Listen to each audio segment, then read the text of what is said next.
Welcome, guys, back to the Grateful Living podcast. Today, I'm thankful to have Royal L. Radin with me today. Royal is the founder of the RTI Empowerment Center.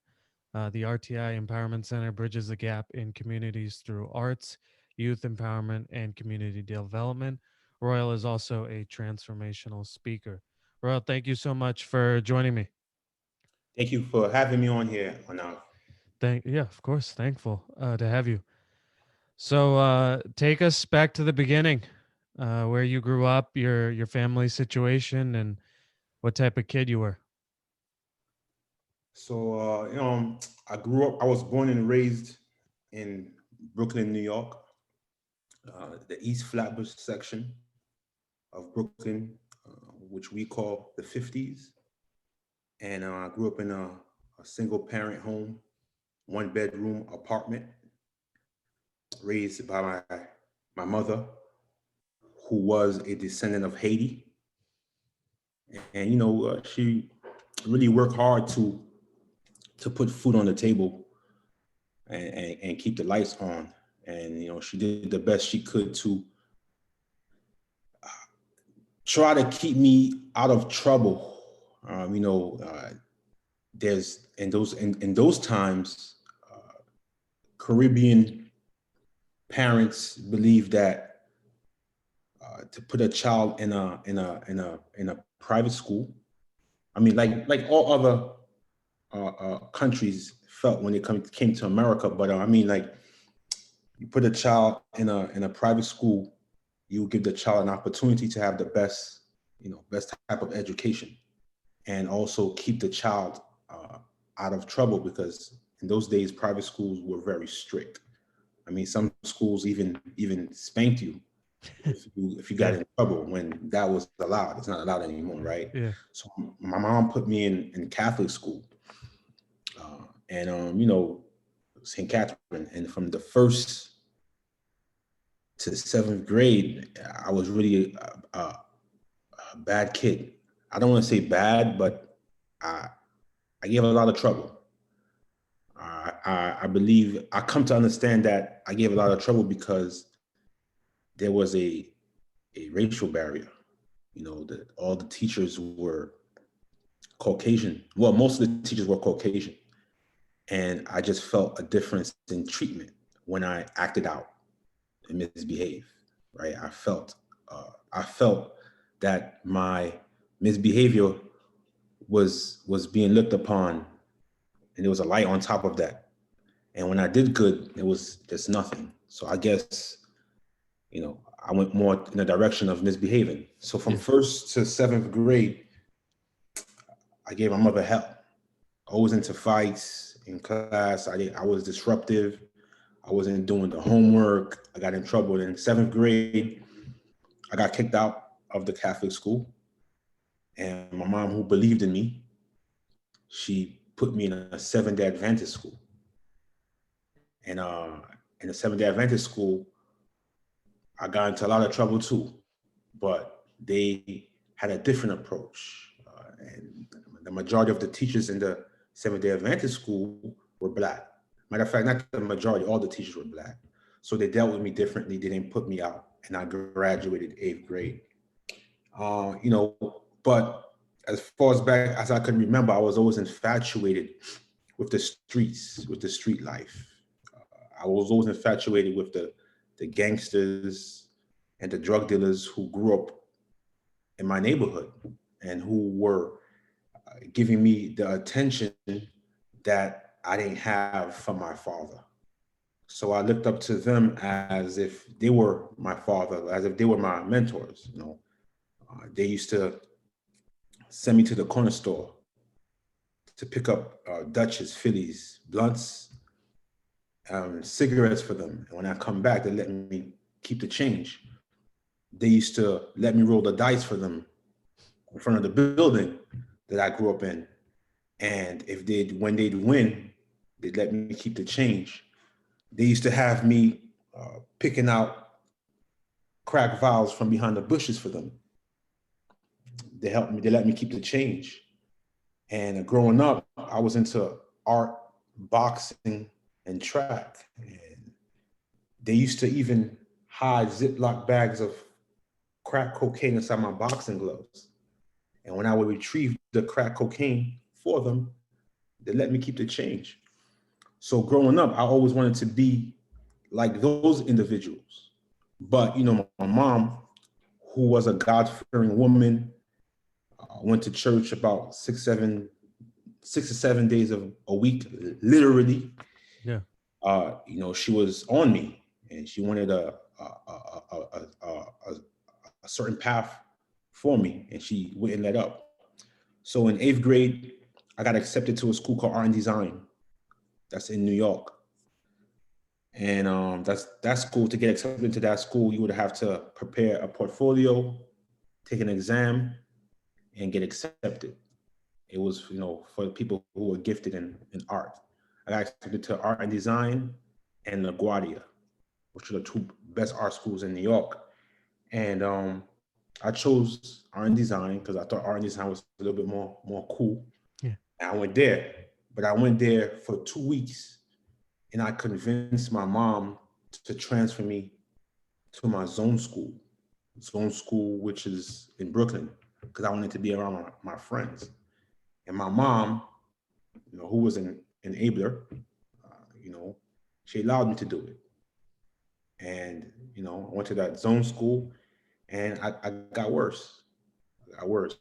I went from having fights in school to, stealing bikes from the white neighborhoods.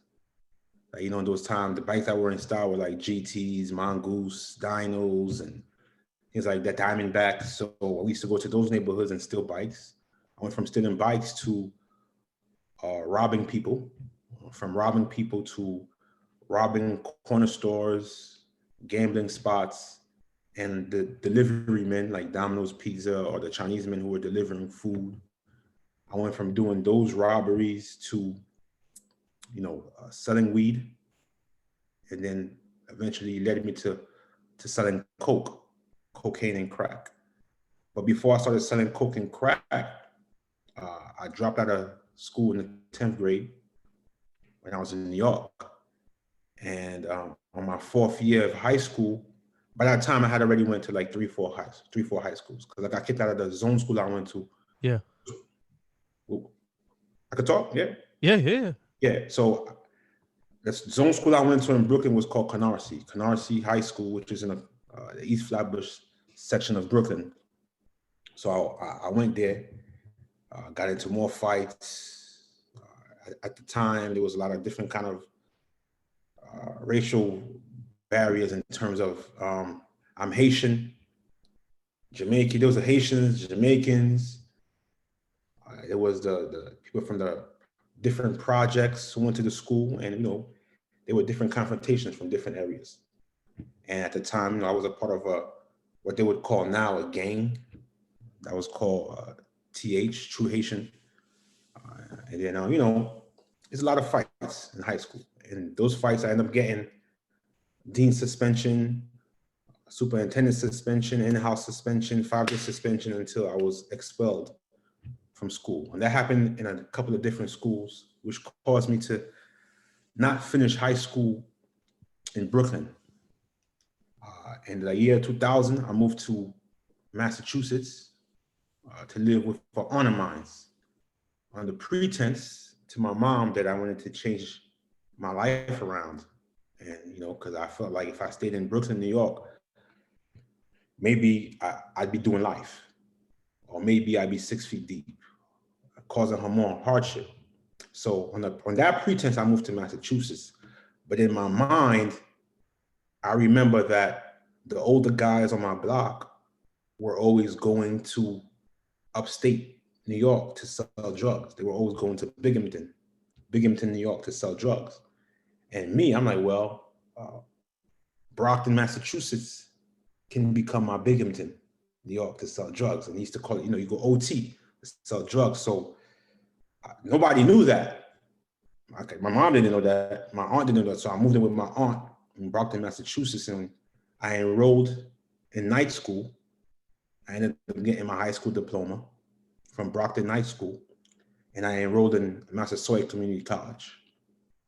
And you know, while I was in Massasoit Community College, I was selling weed. Matter of fact, I started selling weed when I was in Brockton High School, but I was selling weed. And what I used to do is bring weed from New York to Brockton. And then I met a dude who will remain anonymous, who was big in the city of Brockton in terms of selling drugs.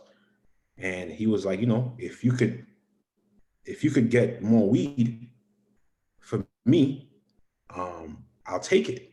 So now I started selling weed to him directly because he was buying a lot of larger quantities. And he was like, listen, if you get weed for yourself too, I'll move it for you too.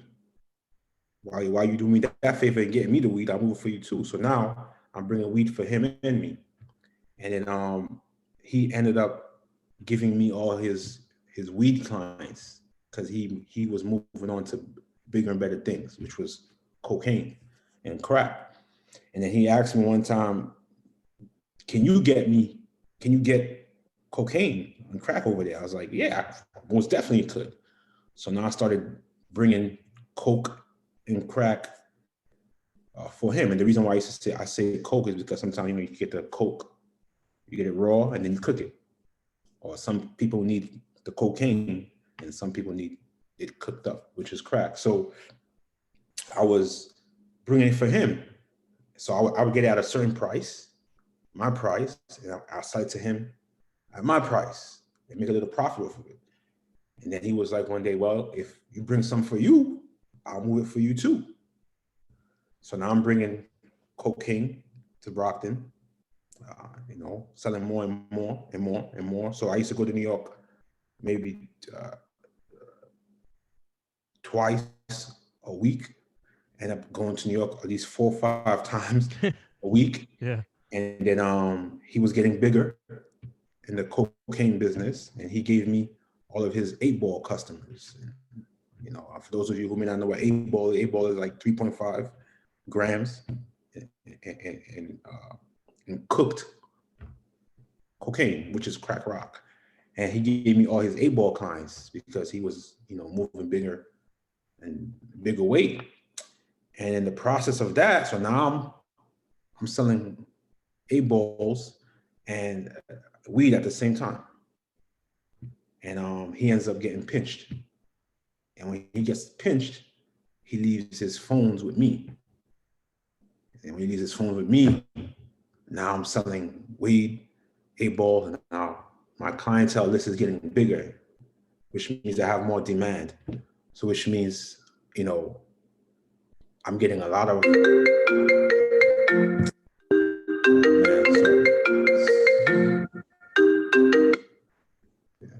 sorry about that. Oh, you're good. Yeah, so sorry about that. So I end up, becoming a bigger person in the game. And now I'm getting large amounts of cocaine. So what I end up doing is I had a friend of mine who wanted to get in the game. So I gave him all my weed clients. And I end up giving him all of my 8-ball clients so I could sell larger amounts of cocaine. And make a long story short, I sold cocaine for a long time. It got to a point where I was making about anywhere between like 7 to 11 grand a day. I did it for a pretty long time, and then I end up catching a federal gun charge with the ATF because I had a friend of mine who became an informant, but I didn't know that he was an informant, and I caught that first gun case, and I was out on bail. I bailed out for $10,000 bail. And in Brockton, Massachusetts at the time, there were no bail bondsmen, so it was cash or surety, right? Or you put up your house. So I bailed out for $10,000, and I continued to sell drugs. And about 2 years later, I picked up a drug trafficking charge. And the drug trafficking charge was big. I was looking at anywhere between 5 and 15 years. I bailed out on that for 30 grand. But because I had a prior case that was open, which was the gun case, they held me for 60 days. They revoked my bail for 60 days. Then the 60 days I came out, and while I was out, I caught another gun charge, went back in for another 60 days, and I came out on bail for $5,000 bail. So now I have two guns cases, a trafficking case, and I'm out on bail. And I guess what they were trying to do to me, they were trying to hope that I lose this case, so that way I could do federal time. But I ended up beating the two gun cases. But I got convicted of the drug case for a lesser crime, which was possession with intent to distribute Class B versus the trafficking, Chapter 94C. I beat that case at trial. Well, all the cases that I had, I went to trial. I went to the gun cases, I went to trial, I beat them. The trafficking case, I went to trial and I beat the trafficking, but I got stuck with the lesser included, which was possession with intent to distribute. And I'm doing 3 years. And while I was doing my 3 years in prison, I had a lot of breakthroughs, that I experienced. And I mean, we'll get to Well, that. yeah, before we get like, let's digest some of that. Yeah, So all right, I'm going. so the first thing you mentioned was single parent household. Um Talk about, you know, did you know your father, or was he around, or what was the situation there? So my father, I knew where he was. I knew how to find him, but he was inconsistent. So him and my mother, they never got married. You know, my mother used to tell me that the reason she never got married to my father was because he was very dominant and very, yeah, I'd say overpowering, and she didn't want no one to have that kind of control over her. So she didn't want to stay with him. But he was around. He showed up to my graduations. Um, he would call me every once in a while, but he wasn't consistent. You know. What I guess, you know, seeing your mom have to, try to be independent on your own, was at an early age, was did that make you hungry for wanting money? So it's interesting that you asked that question, right? I never went without, right? So I used to witness my mom sacrifice bills to give me whatever I wanted. I was spoiled. So if I wanted a new pair of J's or Barclays, she'd get it for me. And I used to beg and cry for her to get it for me. And she'd tell me she don't have it. And I cry and beg and she'd give it to me. So as a kid, I'm thinking, okay, she has it. A kid, if you see your parents have cash, you have the money. What do you mean you don't have it? I see Yeah. the cash in your hands. I didn't really fully understand that, the concept of money. So she would always give me whatever I wanted. So I wore nice clothes. I dressed well. And growing up, my mother's philosophy is that she wanted me to focus on school and she didn't want me to work because she felt that if I got into working and making money, I would give up on school. Right? That was her philosophy. Yeah. But for me, I wanted to work because I wanted to be able to provide for myself because I see that she was struggling to provide for me. So, I wouldn't say that because she struggled. Yeah, as I got older and I understood bills, I'm like, yeah, she's struggling. I Yeah. gotta help us escape poverty. Yeah. And the closest way for me to help us escape poverty is through selling drugs or racketeering, which was what was in front of me. The Yeah. guys in my neighborhood, they weren't going to work. They were riding around all day in nice cars with large wads of cash, big jewelry, and they had a lot of money. And the people who went to work every day were broke. So I didn't want to be like them, right? Yeah. You telling me Yeah. that Yeah. I'm gonna go to work to be like that and struggle? I don't want to be like that. And in the schools, uh, I didn't see any signs of success, right? Yeah. So who in my neighborhood was successful? The teachers? I don't want to be like that. It's boring. Who in the neighborhood, was successful? Who I could emulate them? And the only people who I could emulate was the drug dealers because they're the ones who seem to be successful. So I figured out at an early age I wanted to help my mom escape poverty, and this was going to be the way. And I did it. I did it well until I realized that it wasn't the end all be all, at least for me. Yeah. From, you know, obviously, as we, part of this situation is to, you know, why I do these interviews is so that we can help the next generation. As you look at yourself in middle and high school, was there anything your teachers could have done to help you get away from selling drugs?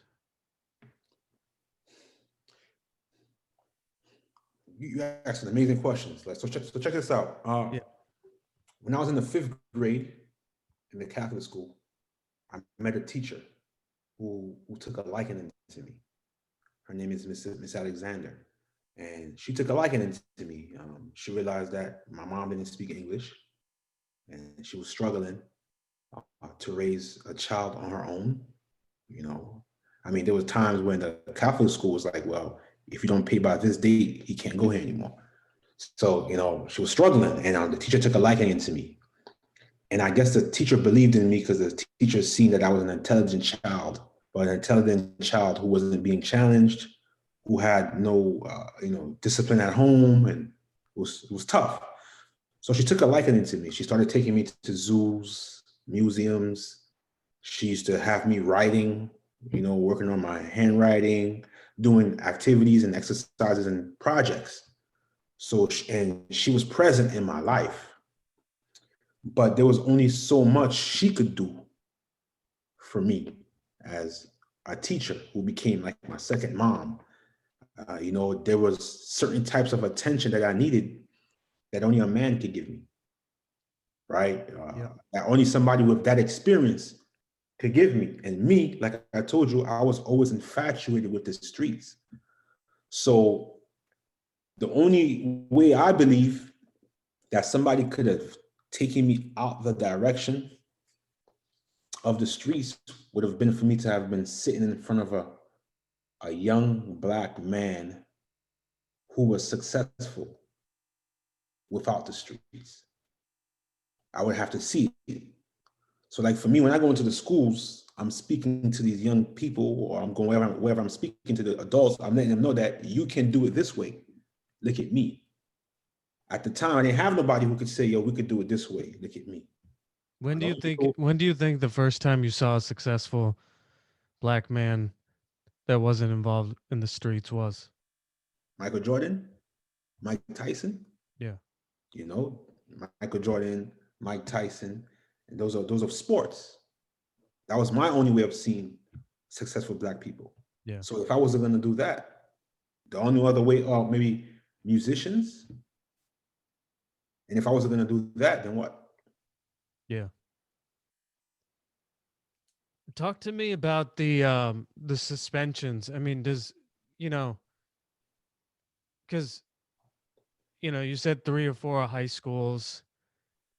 At some point do you like is it because you devalued high school that it didn't hit you, or like because at some point, I feel like even as a kid, even as a 15 or 16-year-old, if you are getting suspended, or did you just I mean, what did those authority figures just not intimidate you? What was I mean, how did that not hit you, and you know what I mean? You know what it is? So I was getting suspended a lot because I was getting into fights. Okay. So growing up, I had a speech impediment. And whenever I would get angry, excited, or nervous, I would stutter. So in those days, you have arguments, dissing contests. And I can't diss. I'm not going to diss with you because I'm going to stutter in the middle of the dissing, and then you're going to make fun of that. So the next best thing for me was to throw my hands. So whenever I felt disrespected, I'd fight. And then especially growing up in Brooklyn, New York in the 90s, it was a very tough time, right? It was predator and prey. It was bully or get bullied. It was fight or get oppressed.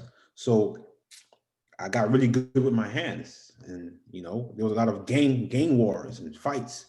So I fought a lot in high school. I fought a lot in junior high school. I fought a lot all through my whole life, most of my life. So that's why I was getting suspended more for fighting. And what I think the schools could have done is, which some of the schools are doing now, is restorative work, right? More restorative work, right? Because when you take a kid like me who already doesn't want to be in school and you suspend me, you don't help me, you make me worse, right? So when I'm suspended, I'm home. My mom is at work. What do you think I'm doing? When you give me a 5-day suspension from school for fighting, that doesn't solve the problem. It doesn't make me say, oh, I'm not going to fight anymore because I'm suspended from school. Me missing school is not punishment to me. I don't like school. Punishment of missing school for someone would be for someone who enjoys going to school. So now they can't do what they enjoy. That's a punishment. For me, it's a vacation, Yeah. right? So Yeah. after a while of being always suspended, it's normal for me because I'm gonna fight anyway because this is what I want to do. What I think the schools could have did was more restorative work in Yeah. terms of, hey, this kid likes to fight. Let's put him in boxing. Hey, this kid likes to fight. Let's put him in somewhere where he could use that aggression. Let's mediate the two kids and let's really find out why they don't like each other, and let's really speak to them and educate them on where this can go. When they weren't doing that. 5-day suspended, 5-day suspension, 3-day suspension, in-house suspension. We're gonna expel you, threaten me with expulsion. And the reason that it only bothered me is because I didn't want to hurt my mom. I was afraid of breaking her heart. So I didn't want them to tell her, but it wasn't because I was scared of getting expelled from school. So Yeah. As you, uh, and this is a very tough question because, but, you know, the environment that you grew up in, how, on a, I don't know if you, but like just from a systemic level, is there a way that we can prevent, you know, people, standing at the corner store or gangs and things like, is there a way to, is it providing economic opportunity? I mean, how do we, because there's another kid out there, right, growing up in Brooklyn, New York, that might go through the same things that you are, right? And he's seeing the same things you are. And so how do we get, like, do we need to provide more economic opportunity? Is it, uh, how do you see, I don't know, it's a tough question. I mean, yes, there needs to be more economic opportunity, of course, because poverty creates more crime. Poverty creates more stress. Poverty creates more problems for everyone, except for the people who are capitalizing off of the poverty. But yeah, there needs to be more economic solutions, but also there needs to be more programs that meet the children or the young adults where they are, right? We need to have, uh, you know, more programs that expose these young people to different ways of living. So for example, if you catch a 15, 16-year-old selling drugs, you'll go and tell that child to no, get a job. I believe that's failure, right? Because the kid knows that he or she can get a job, but they're selling drugs, which means they're choosing the entrepreneurship route. So instead of telling that individual to get a job, why don't you try to get that individual into a program that teaches them entrepreneurship and shows them that you can be a legitimate entrepreneur and make that same amount of money, right? So I think these are it's programs like that we got to put into the community, entrepreneurship programs. We got to put financial literacy programs into the community, right? Yeah. There's restorative justice programs they have in different schools that I've worked at in New York, where when a child gets into a fight or gets into some kind of problem in the school, instead of suspending them, they mediate it and show the individual how they harmed the community, the school's the community. And they try to do it that way versus suspending them. And the reason why they did that was because they were realizing that the young girls or the young boys who were getting suspended were ultimately going into prison. And the people that they did the restorative justice work with, it kind of shifted them from going to prison and going on to be productive. So these are some of the things that we can do. Yeah, Yeah. you have to have more economic strength in the hood, in the urban areas. But at the same token, we got to have programs that's going to help us use the funding we have effectively. As a as a high schooler, did you ever think, man, I shouldn't be doing this? Like, did you ever question at any point what, or were you just, this is the only avenue I see, this is how I, I mean, make a living? I mean, growing up, I was great at art. Like I told you before, I was great at boxing and I was great at track and field. But the only successful people that I knew in those arenas were celebrities. In my neighborhood, that's not what success looked like. Success looked like being a gangster or a drug dealer. And it wasn't about, I knew it was wrong, excuse me, because of what I was taught by my mom, by my family members. But that's what they said. And I'm looking at their lives and I'm like, I'm measuring me against them. I'm measuring them against the streets. I'm like, well, this is seems like it make more sense. So it was more to me about not getting caught versus it being wrong and not doing it. I didn't see it that way I- at the I'm time. Yeah, I'm curious if, and again, this is maybe another tough question, but for, say there's a kid out there in Brooklyn, New York, or wherever it may be, that's hearing this and saying, "Oh man, this is paralleling a lot of my life right now," and right, they can't, they, what advice do you have for like, let's say there's 16, 17-year-old kid, doing the same things you were doing? What would you recommend? Should they, move out of that environment, go some, like, I don't So know what. first thing I'm gonna say is, if can you hear me good? Yeah, yeah, yeah. First thing I'm gonna say is, if you're out in the streets, you know, selling drugs or you're scamming, right? Which is scamming, which is very even more popular today. I mean, it was always around, but it's even more popular today. Um, you're gonna do time one day, right? You know, they say all criminals go to college. Prison is college, so you're gonna do time. Like you're gonna do time. You're gonna do time, or you're going to die in the streets. The streets is two things. You're gonna do a lot of time, or you're gonna be in the cemetery, right? And what I would tell a young individual today is, if you find something that you're great at, you could turn that into $1 million.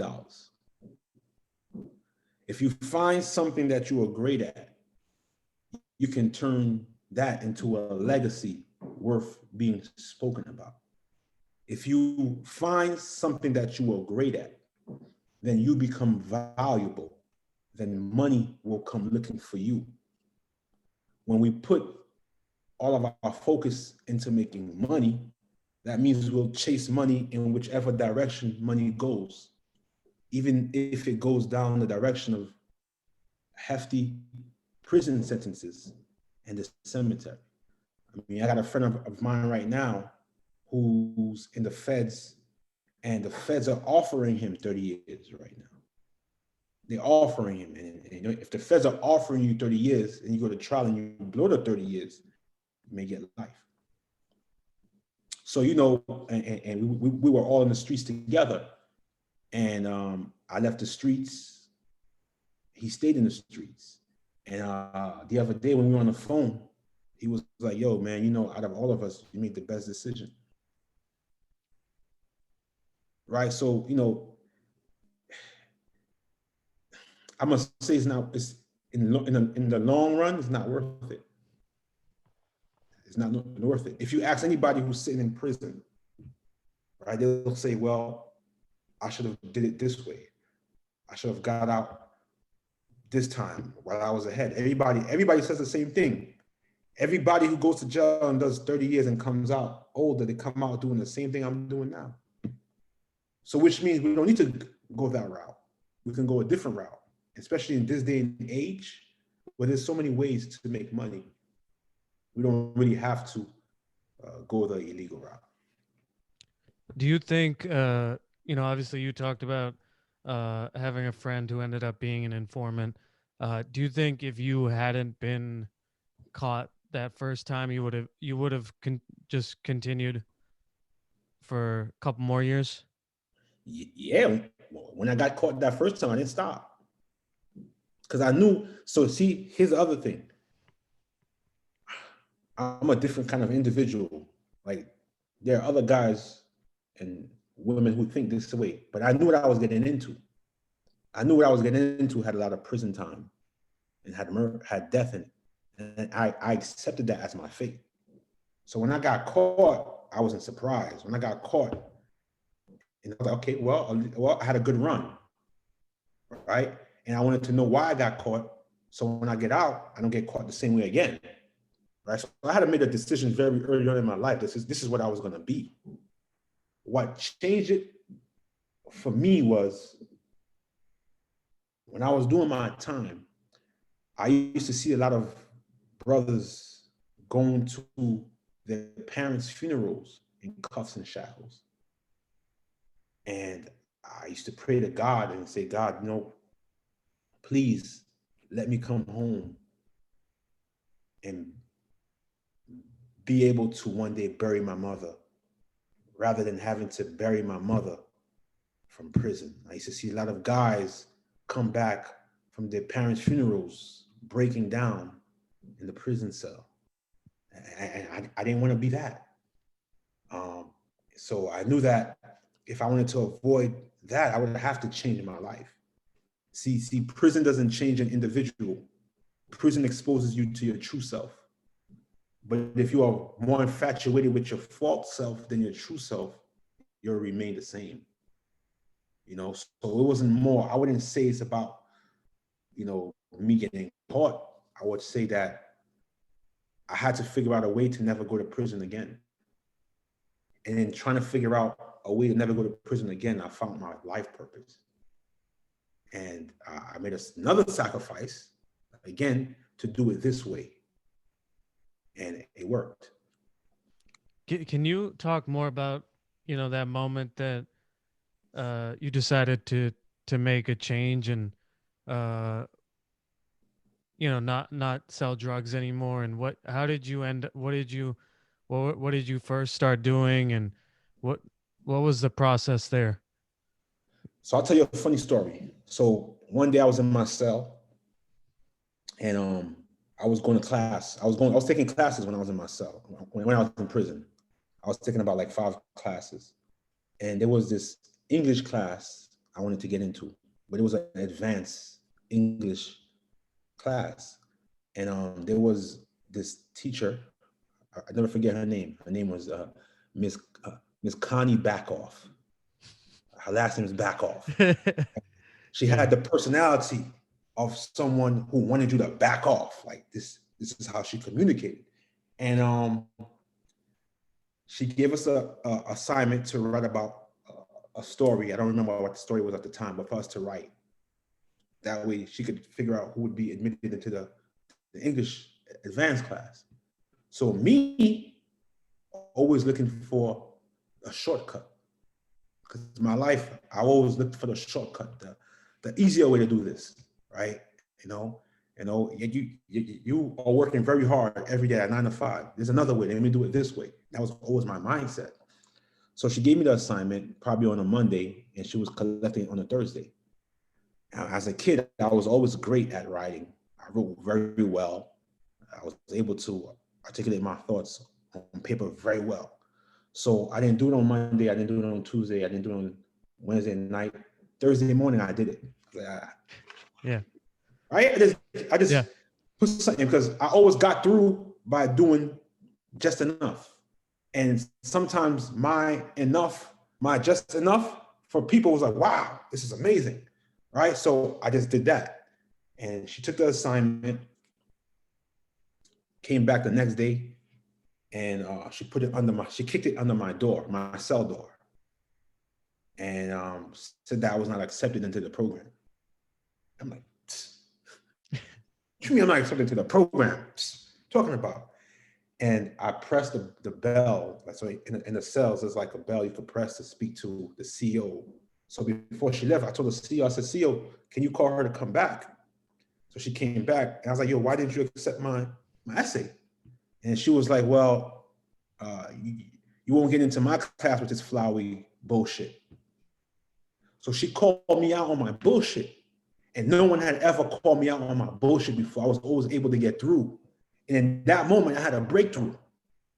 In that moment, I said, Royal, you're always getting over on people. Your problem is that you're always taking shortcuts.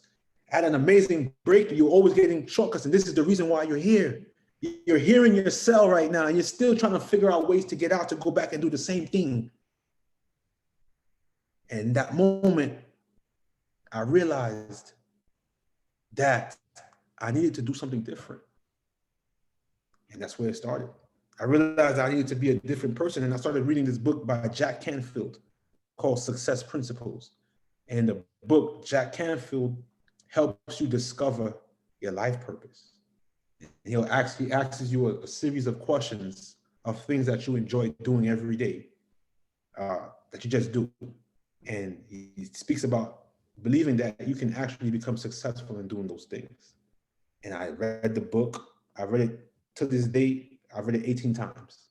I read the book, and I started doing the activities in the book, and here I am today. How was, you talk about your mom and your aunt being big influences in your life. How was them finding out that you were going to prison for you? So, like I said, I was really good at what I did. So they actually didn't know that I was doing time until I was doing time.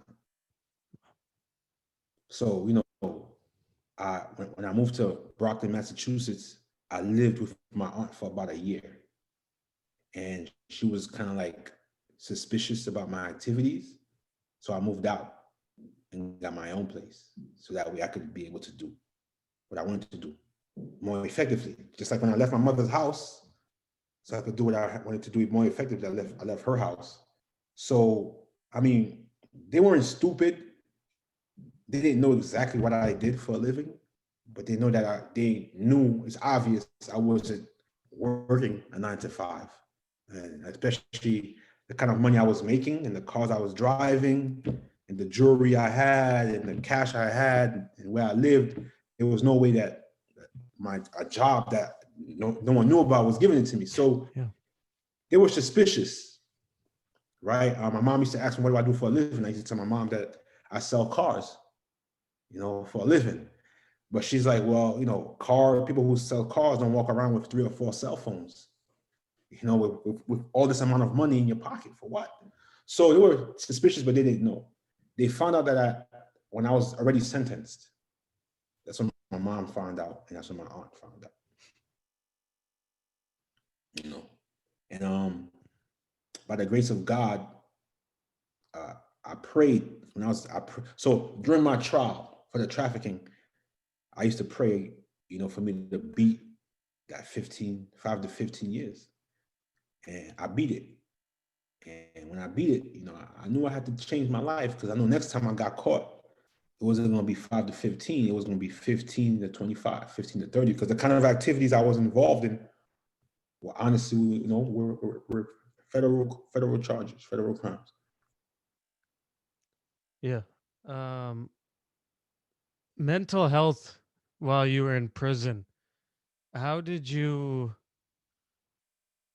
continue to see the light? How did you ever get suicidal or or anything like that, or did you always feel like I'm just going to do my time and I'm going to figure this out? For me, I felt like I was well prepared to go do time. Um, I knew people who had did time, who taught me the in and outs. I was prepared, mentally prepared to go and do time. So when I did go in there to do time, you know, uh, I just wanted to hurry up and get out. And while I was in there, I created a regimen for myself. I told myself that I'm going to treat here like I'm in school, boarding school, and then I'm going to do the best I can to educate myself. So when I come out, I'm even better. And that was always my mindset. I have always been an optimistic person.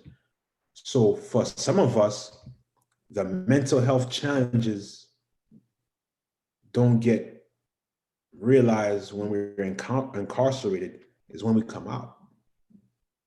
So inside, I was fine. When I got out, I was dealing with a lot of PTSD, which I still deal with to this day.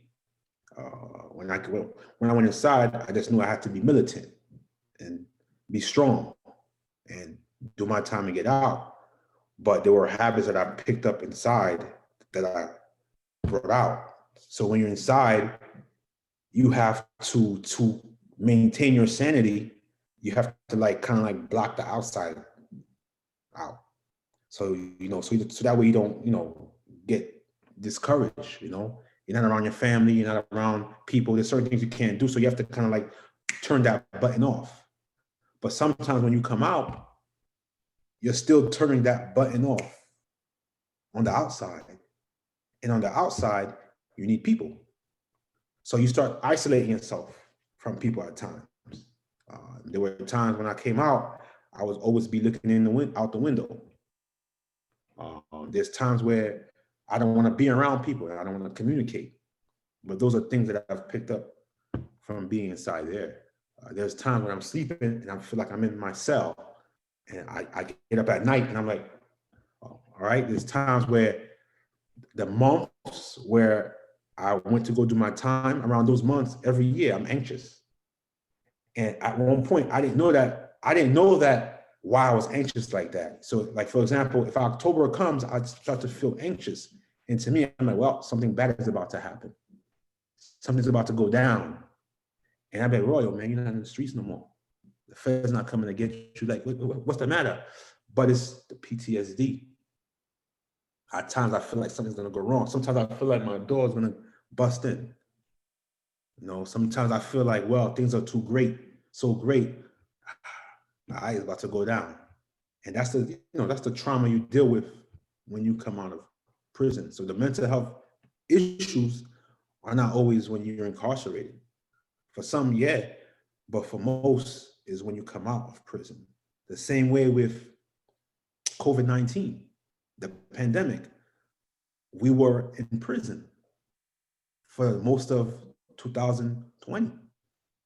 When everything goes back to normal, a lot of people are going to have issues.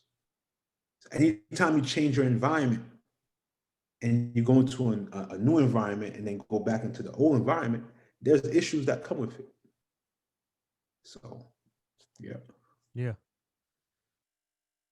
From that point on, I guess talk to us about what you did after prison, and then and maybe go into RTI and things like that. So before I came out of prison, I created a first day out list, first week out list, first month, first 3 years, first 10 years list. And I created, how I'm going to do them. So I created a blueprint for myself.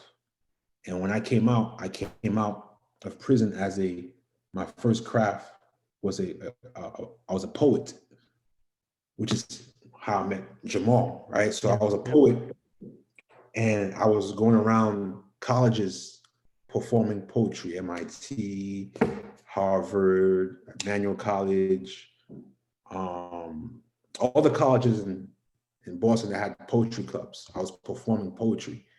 And I'll never forget the first place I performed was Pine Manor College.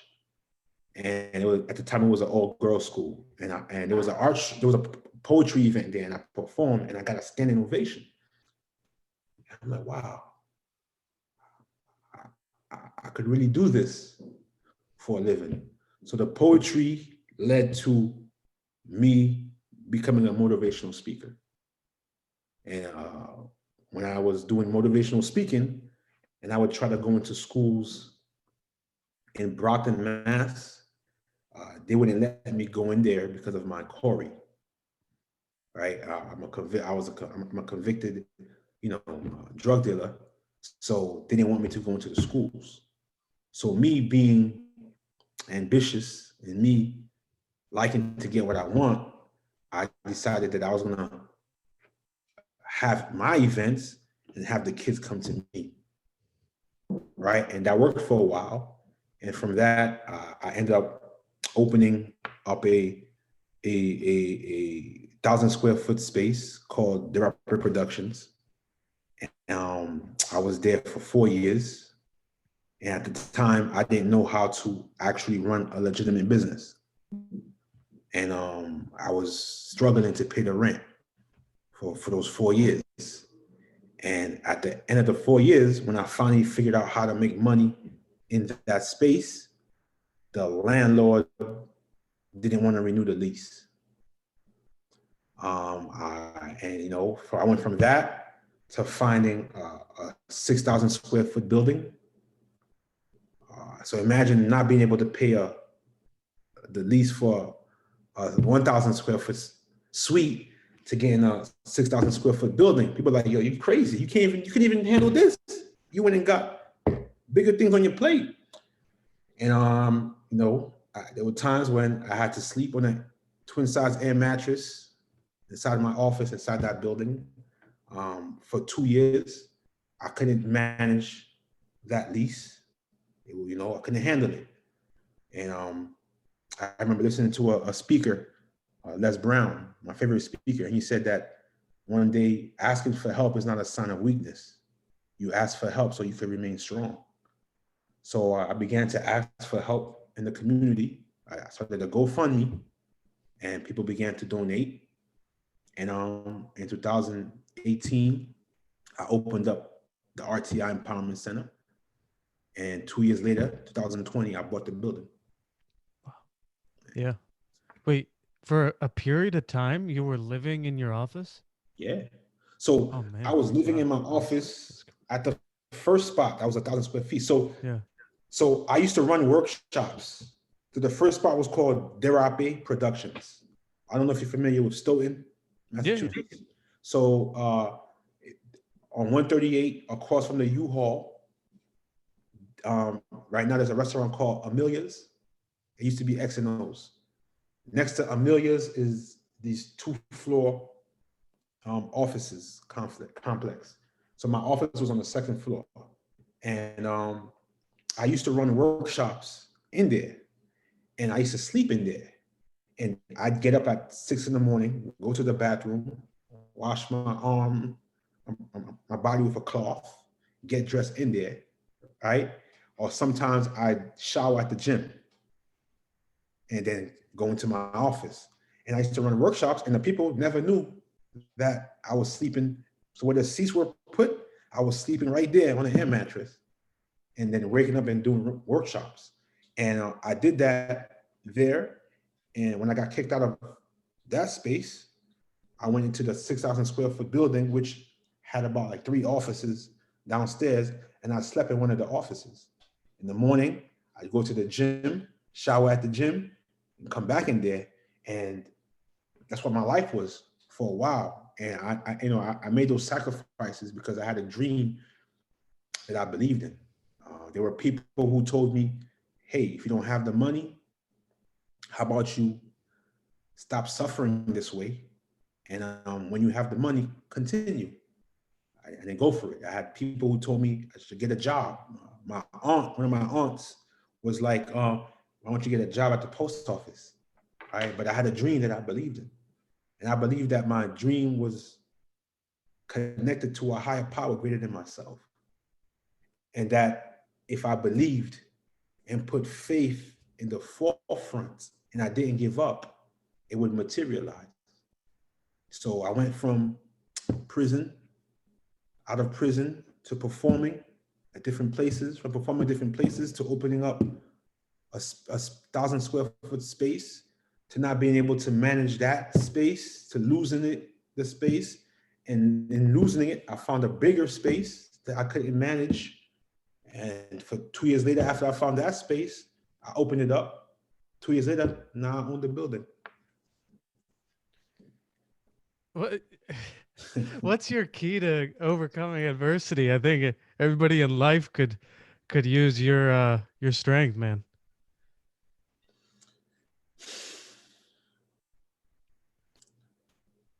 The key to, so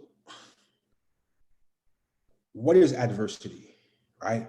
For me, adversity is an opportunity to shift, right? Most of us look at adversity as a bad thing. So we got to kind of like train our mind to see every experience we experience as a good experience. I know it sounds crazy. Like, what do you mean? Like, we got to try to train our mind. We got to train our minds to see every experience as a good experience. Napoleon Hill says that every negative situation has an equal benefit for something greater to come out of it. So I began to look at my predicament as an opportunity to shift. And that's where it begins, right? When something bad happens to us, we have to look at it like, why did this happen? Why am I going through this? And before we even do that, we have to take full responsibility for what happened. So if we're broke, I'm not broke because of the government. I'm not broke because of my family. I'm not broke because of my support system. I'm broke because of me. Right? See, if we blame other people for the things that happen to us, it's their fault, right? So that means that they got to do something about it. And we could just chill. It's the same. But if we take full responsibility for what happens to us, even if people influence what happened to us, even if things happen that we couldn't control that happened to us, right? But if we take full responsibility for what happens to us, guess what? We get to change. Forget about what's going on out there. Forget about what happened. If we take responsibility, it's my fault, right? When you say something is your fault, you get to be responsible for changing things, right? So if you live in an apartment and somebody keeps breaking in, and you say, well, it's not my fault they broke in, it's their fault. So you're gonna stay in your house and then wait for them to stop breaking in? Or you're gonna change the lock? Changing the lock means that you took responsibility for what happened and you changed the lock. Now nobody could break into your house again. So in every adversity we experience, we gotta take responsibility for it.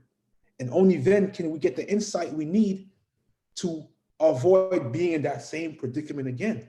And that's what I did, and then we got to see adversity as an opportunity to shift, as an opportunity to capitalize off of this situation. Like for me, when I went to prison, I was like, okay, wow, I get to take a break and I get to rediscover myself. I get to rebuild myself. I get to become better and then come back out. That's like a new birth. Like how many times in life do you get to be born over? So I see it that way. I said, I'm gonna go away, I'm gonna do this time, but I'm gonna come out stronger, better, bigger, and more successful. And that's how you overcome adversity. You have to see your setbacks, you have to see your hard times as an opportunity to come out of it bigger and stronger. Jim Rohn says it's never about what happens to us, because what happens to us happens to us all. It's always about how we respond to what happens to us. That was yeah. That was amazing. That was amazing to hear that. I'm curious. After prison, right? For so much of your life, your friends and all the people you've been in contact with are people that are selling drugs. How was making? I mean, were you still in contact with those people, or did you make new friends, or what was the social life transition after?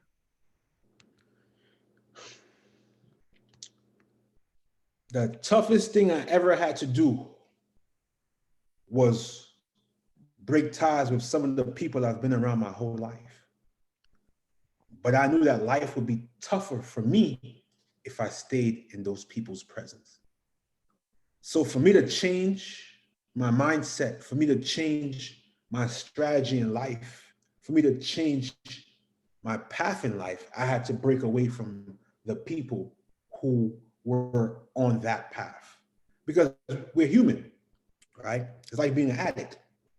If you want to stop taking crack and you go into a rehab, you can't come out of rehab and then go back into the same environment that provides crack. You're human. You can't say, I'm strong, I could sit around crack all day, I'm not going to take crack. You're going to take crack again, right? Yeah. So in order for you to not relapse back into your old self, you got to remove yourself from that environment for that time being. You can't even be around those kind of people. You can't even talk to those kind of people because they're going to influence you. They're going to tempt you. So when I came out, I had to stop being around my drug dealer friends. I can't be around them because I'm gonna be around them. I'm gonna come out. I'm gonna see he just copped a new car. He just bought a new house. He just bought a new kilo chain. He just bought this. I'm like, damn, I want a car. Like I'm gonna do it. Hey, all it takes is one try. But damn, let me flip one brick real quick. Let me just go make this move. Oh, let me do two. Next thing you know, I'm flipping bricks again, and I'm back in the same rotation. And then I'm sitting, then something happens, and I'm asking myself, how did I get back here? So me, I had to break away from that environment completely. And then now I became what I am now, where I'm in a whole different lane. I could speak to certain people here and there. I can't be around them every day. We can talk. Hey, how you doing? What's going on? Hey, how's life treating you? But I can't be around them every day because I'm human. If I start to be around them every day, one day I might want to take a jab at it. If you hang around someone who smokes cigarettes, if you smoke and you smoke cigarettes every day, guess what? One day you're gonna be at a party, you're gonna be drunk, you're gonna pull. Same thing with cigarettes, same thing with weed, same thing with simple as if you hang around somebody every day, you have the same lingo. So I knew for me, I had to break away from that environment. Did you know that before you got out, or is that something you learned afterwards? Did you have that mindset? Well, I've always been optimistic. I've always been an intellectual, right? So there's a difference between being intelligent and intellectual. Intellectual, you always want to learn more. So in prison, in prison, I used to average 2 books a week. Wow. 2 books a week I was averaging. And reading those 2 books a week, I learned a lot about myself. I learned a lot about different successful people and their journey. And I learned about other people's journey who went to prison like me and came out and did something different with themselves. So I did a lot of studying. I did a lot of research. I did a lot of personal development. I didn't just come out and say, hey, I'm gonna not be around my friend. I had to learn this. I had to do a lot of reflection. And then I had to be honest with myself. Right? You gotta be honest with yourself. Like, I know what I like. I know what my kryptonite is. Right? Superman had a kryptonite. I knew what mine was. I knew what my addiction was. Right? And you know what's funny? I always look for, I'm always optimistic about everything. So in prison, they made me take NA classes, Narcotics Anonymous. And when I was in there, I'm like, I'm not a drug abuser, but I was able to take in what they were teaching because I'm not a drug abuser, but I believe that I was infatuated with the life, and the life was an addiction for me. So the lessons they were teaching in NA, I applied it to that lifestyle. Yeah. So you got to do the work. I didn't just know it. I actually wanted to change. Like an addict who goes into rehab, it's not the rehab that makes the person change or get off drugs. They have to want to not be an addict anymore. Because you could go to rehab 10, 20, 30 times and still come back out and do drugs until you make a decision that I don't want to be that kind of individual. And then you do the work. Did you ever get close to selling drugs again? Yeah. So yeah, I did. When I came out and I was off of parole, and I finished parole, I did. And it's like every powerful move I made, I lost a lot of money. And it's like I was losing money. Like, I'm a very spiritual person. And it's like I was losing a lot of money, and I felt like God was just not letting it go through. Because maybe if it did go through, maybe I would have probably went right back into it again. I came close a couple of times. And there was this one time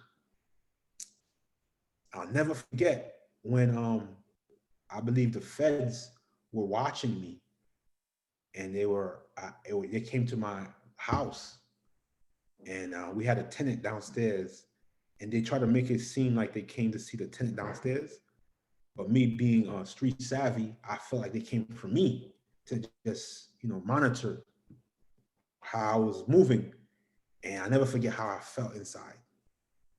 Like, I'm like, oh, again, and I never attempted ever again to this day.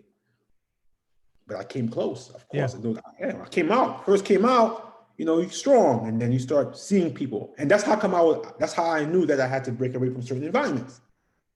Because you come out, then you start seeing certain people, then you start hanging out with certain people. You're like, you know what? I could do a little quick 1-2 and a little bit of this, a little bit of that. But when you have one foot in one door and another foot in another door, eventually they cross paths.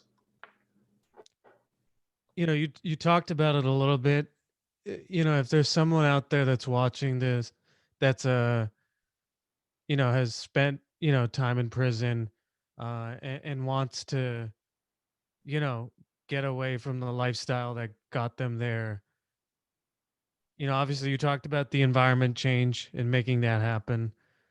Do you have any other advice? I mean, because obviously you represent someone who's done well, with their a lot of them, a lot of prisoners are repeat offenders, and so any advice for them?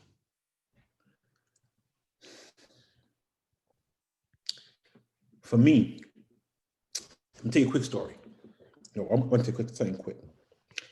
If you go in, if you go and speak to former addicts, if you go and speak to former alcoholics who've been sober for a long time, If you even go into the person who created Alcoholic Anonymous and you ask them what happened to them, and you can do research about this, there was a divine intervention. Uh, God spoke to them and gave them a sense of hope.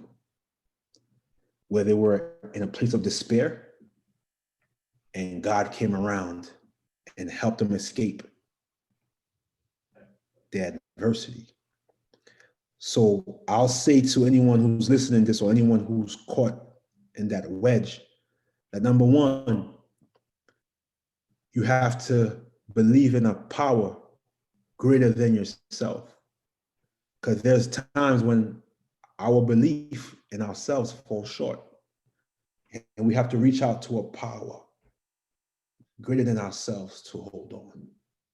And in reaching out to a power greater than ourselves, more often than not, we end up finding ourselves. Number two, we have to have faith. We have to believe that there is something better awaiting us. And that something that's better that's awaiting us, we have to create a plan for it. So I used to visualize myself on a stage speaking in front of thousands of people. I used to vision myself opening up the RTI Empowerment Center when I was sleeping on that air mattress, when I couldn't feed my daughter, when I couldn't put gas in my car, and the gas would be $3 a gallon, and I'm putting $3 in the tank to just get it home. I saw the Empowerment Center opened. Right? I had pictures of the Empowerment Center open on my wall. I seen it. You have to see it and really visualize it. And once you invest in a higher power greater than yourself, you have faith, you believe, and you create a plan for it, and you remain consistent. You keep persisting on a consistent flow. Those tough times will have no choice but to move out of your way. And when you're consistent with what you believe in, people conspire on your behalf. The universe conspires on your behalf. So anyone who's in a tough place in their life right now, I believe that's the way to do it. How do I know I did it? Yeah, that's awesome. Great advice. So I guess to let's also talk about the RTI Center and uh, how has that been, and uh, running that, and what have the joys been, what have the challenges been? I mean, I'll talk about the challenges first. When you own a business, you want to make sure that you team up with people who are experts in what you are putting them in position for. So one of the hardest things I learned was that I was investing in people's potential. So I might say, "Hey, man, I think you would be good at doing this job. Come on." In business, you have to team up with people who are experts in the job they're about to do. So that some of the challenges that I faced was, having wrong people around me and helping the vision be materialized. So you have to have a good team. Some of the challenges I've had was covering my overhead, being able to keep the lights on, being able to pay my lease, right, and all the different things, and finding creative ways to continue on until the grand opening. So those are some of the challenges I face in business. The good part of it is I was able to open up the business and have a positive cash flow. The good part of it was that I was able to not only open up the business, but I was able to buy the building, right? So when you have a lease somewhere, you know that when your lease is up, the landlord can say, "Well, I don't want you to continue here anymore." You know, um, when you own a lease to somewhere, the landlord could say, "Well, I don't want this kind of things taking place here." I don't want this or the land. You know, it Yeah. can be that way. But when you own the building, do what you want. As long as you pay your mortgage, you do what the hell you want, and that's a great feeling. Yeah. Uh, we talked about quite a bit. Was there something, you know, that that you wanted to talk about that we didn't? You know,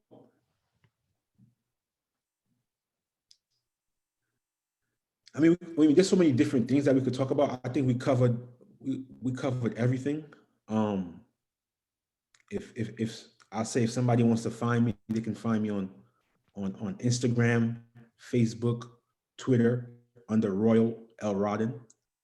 Um, I'm also a philosopher. Some people like to call me urban philosopher. So I create my own quotes, and actually that's what helped me take off on social media was me creating my own quotes and building a following behind my quotes. So that's one of the first ways of me getting exposed to the world. Now I have followers from all over the world. I have celebrities who repost my work. I have community people who post my work. I have professional people who post my work. I have politicians who post my work. So, you can follow my page, Royal El Rado, on social media. And, my mission on this earth is to help everybody I come in contact with get one step closer to their best selves. And for the young people is to help them avoid the pitfalls that I wasn't able to avoid. We don't have to be spending 30 years in prison, because when we're in prison spending those 30 years for money, we give all of our money just to be free and broke, right? Anybody who's sitting in prison, they'll give their last dollar to be out of prison. So which means money is not the end all be all. So we don't need to be sitting in somebody's prison for 30 years to realize that. We don't need to be sitting in somebody's prison for 30 years to realize that we didn't have to kill that person. That the situation that took place 20 years ago doesn't even matter 20 years later, but we're still in that prison cell 20 years later. And then, I'd like to tell people to use a formula that I learned from the author Jack Canfield. And the formula is E plus R equals O. Event plus response equals outcome. Events are always going to take place in our lives. That's something that we don't have control over. But we do have control over the way we respond to the events that take place in our life. And depending on how we respond to the events that take place in our life will determine our outcome. Yeah, that's awesome. Uh, Royal, thank you so much for joining me today. This was really awesome to get your advice and insights, and uh, it's just powerful to see how much you've overcome and how much light you're spreading now. Uh, so I just want to acknowledge you and thank you again for being on. Yeah, thank you for having me. Anytime, and I'd love to come back in the future Yeah, when I have my book out in sounds March. good. All right. Sounds good. We'll do that. All right. Blessings to you. Blessings.